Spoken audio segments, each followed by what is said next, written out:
उत्तर भारत के एक सुदूर गांव भूतगढ़ की पहाड़ियों के पास एक पुराना खंडहर था, जिसे कंकाल महल कहा जाता था।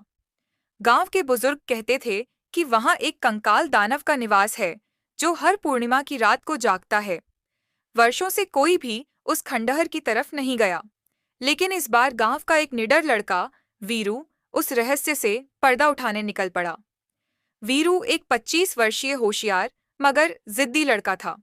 वो कहानियों में विश्वास नहीं करता था। उसे गांव वालों की कंकाल दानव की बातें केवल अफवाह लगती थीं।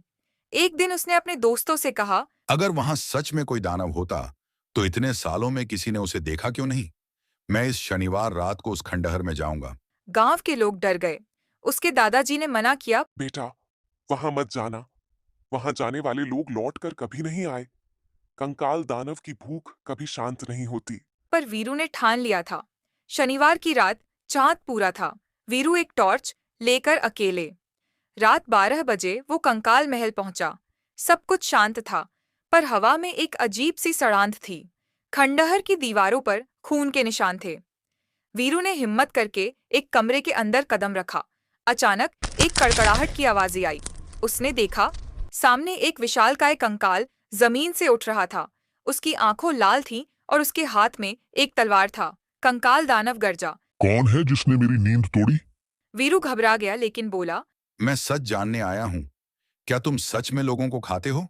कंकाल दानव ने बोला। अब तू भी मेरी सेना का हिस्सा बनेगा। कंकाल दानव ने वीरू से कहा, अब जब तू मरने वाला है तो मेरी कहानी सुन। 400 साल पहले यह महल राजा चंद्रसेन का था।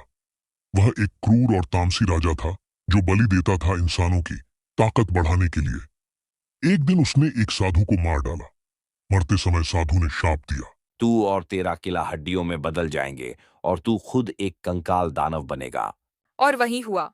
राजा का शरीर गल गया, लेकिन उसकी आत्मा कंकाल रूप में कैद हो गई। अब हर पूर्णिमा को वह जागता है और किसी इंसान की आत्मा से अपनी भूख मिटाता है। वीरू ने कहा, तुम्हें मोक्ष नहीं चाहिए?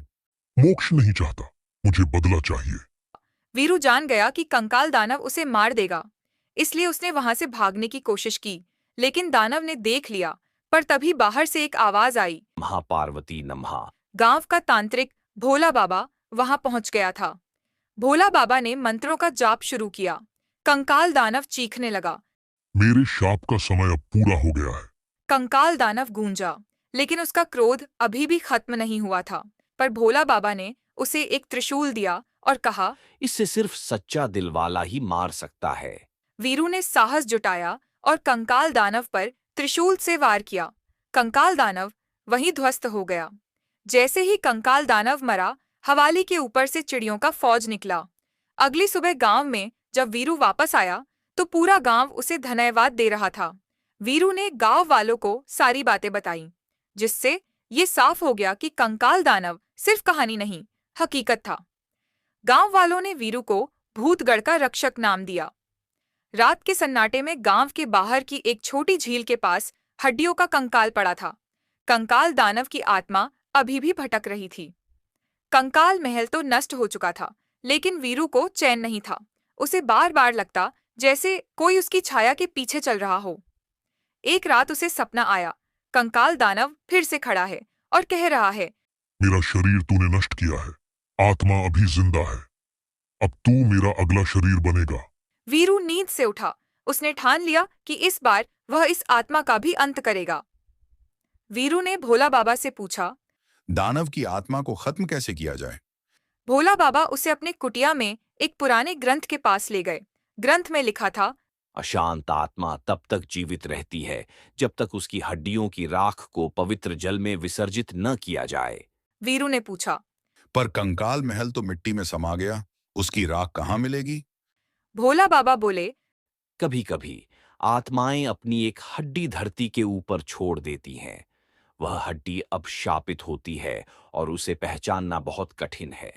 वीरू अगले दिन उसी जगह गया जहां कंकाल महल था।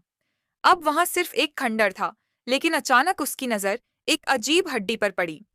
वह हरे रंग की थी। जैसे ही वीरू ने उसे उठाया, उसकी आंखों के सामने फिर से वही सपना आ गया। कंकाल दानव कह रहा था, तू मेरे जाल में आ गया। वीरू हड्डी लेकर भोला बाबा के पास भागा। उन्होंने तुरंत उसे जलाने की तैयारी की, लेकिन जैसे ही हड्डी जलाया गया, आसमान पर काले बादल छा गए। वहां अचानक कंकाल दानव प्रकट हुआ। इस बार और गुस्से में उसने कहा, अगली बार तो तुम लोग मुझसे बच गए थे, लेकिन इस बार मैं तुम्हें नहीं छोड़ूंगा। लेकिन भोला बाबा ने वहीं पे एक यज्ञ किया, जिससे कंकाल दानव की शक्ति कमजोर पड़ गई और वीरू ने एक पवित्र तलवार से कंकाल दानव पे वार किया और उसे मार गिराया।